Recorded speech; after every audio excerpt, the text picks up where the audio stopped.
Welcome back to the Daily Mastermind. My name is George Wright III with your daily dose of inspiration, motivation, and education so that you can unleash your true potential. And that's what we're talking about here today. We're in day 4 of our 5-day series on how to win friends and influence people by Dale Carnegie. Now, on day 4 here, we're going to be covering at a real high level this fourth part of the book on how to become a leader. And, what we've been doing is a high-level review of all the amazing principles and strategies that are available in this book. It's an all-time bestseller. Been around. It's timeless. Literally one of the all-time bestsellers. So as a reminder, there's 4 parts of this book. Techniques on handling people, ways to make people like you, winning people over to your way of thinking, true persuasion, and then becoming a leader. And that's the part I wish we had tons and tons of time on. But my goal with this podcast and this episode is really just to give you the high-level bullet points and so that you can apply them to your particular situation, your life, your relationships, your business, and find ways that you can implement them. Because the strategies are proven. The techniques are sound. They've been proven over time, and they're things that can help you to take your life, your business, and your opportunities to the next level. So let's talk about this part 4. And it's titled, Be a Leader, How to Change People Without Giving Offense or Arousing Resentment. And, I think that it's really important to understand here the difference between being a leader and a manager. And a leader truly does help persuade people to become more productive. And also a leader is, designed to be there to help bring out the best in the people around them. It's not about telling people what to do. It's not about getting what you want done. It's about bringing out the best in individuals, and then they can perform to their best of their abilities. And it's about having that patience and self-control and character and discipline. So let's go through these 9 points that Dale Carnegie gives on being a leader. The first one is to begin with praise and honest appreciation. I can tell you right now that I have found by far, out of money, rewards, all kinds of things, recognition is one of the best motivators for performance, activity, and fulfillment of individuals that you're working with. So number 1's a great one. Begin with praise and honest appreciation. It's not flattery, it's appreciation for what they do, how they do it, being grateful for the effort. Number 2 is to call attention to people's mistakes indirectly. One of the worst mistakes you can have as a leader is to point out fault, point somebody out as doing something wrong, especially in public. I think it always helps for someone to build a culture where individuals will become aware of their own mistakes, and you don't necessarily have to point them out. And if you can build a culture like that by doing it indirectly, by leading people to identify and recognize what they've done, then that'll be far more productive. Number 3, talk about your own mistakes before criticizing the other person's. I think it's very important for us to understand, and Dale Carnegie does a great job with some of his illustrations in the book, that mistakes are learning curves. Mistakes are the investment you make in individuals that you're working with, around, or leading in order to help them grow. And so pointing out or criticizing their mistakes without sort of humanizing the situation and talking about your own mistakes before criticizing theirs helps them to realize that they can grow past it and they can get past it. So that's number 3. Number 4, ask questions instead of giving direct orders. This goes back to the 3rd section we talked about. Persuasion is a far more effective method long-term than, telling somebody or selling somebody or manipulating someone to do what you want. Giving them direct orders is not the key. As Dale Carnegie talks about, asking questions and leading people to come to their own conclusions and get what you want is far more productive.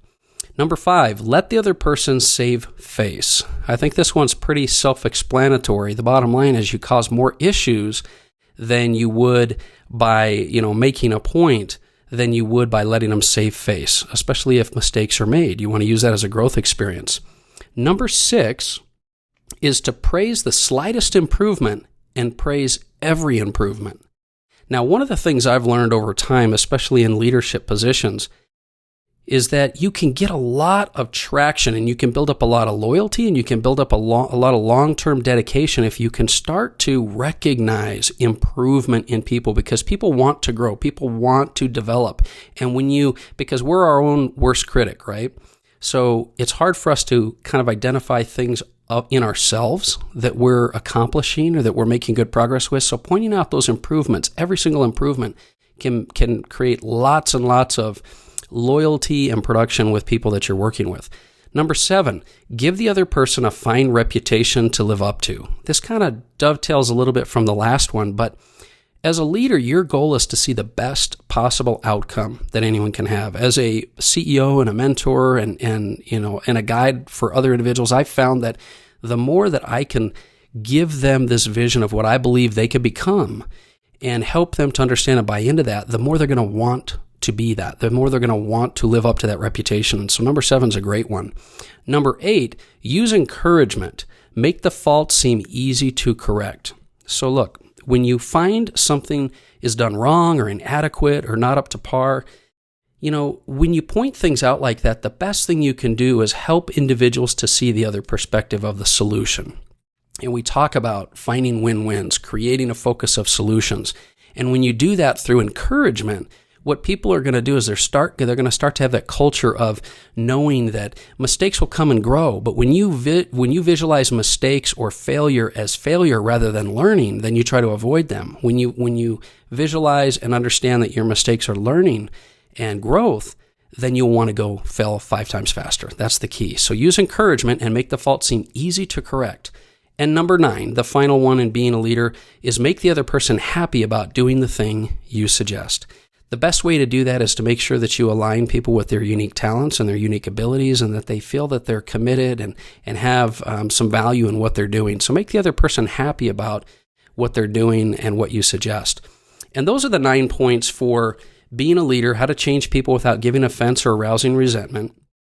And I want to do just a real quick recap. And then tomorrow, I'm going to dig into just a couple of key thoughts on character, on criticism, on secrets of success and influence out of the book that I took in general. But just as a quick review, we talked a little bit about the techniques for handling people.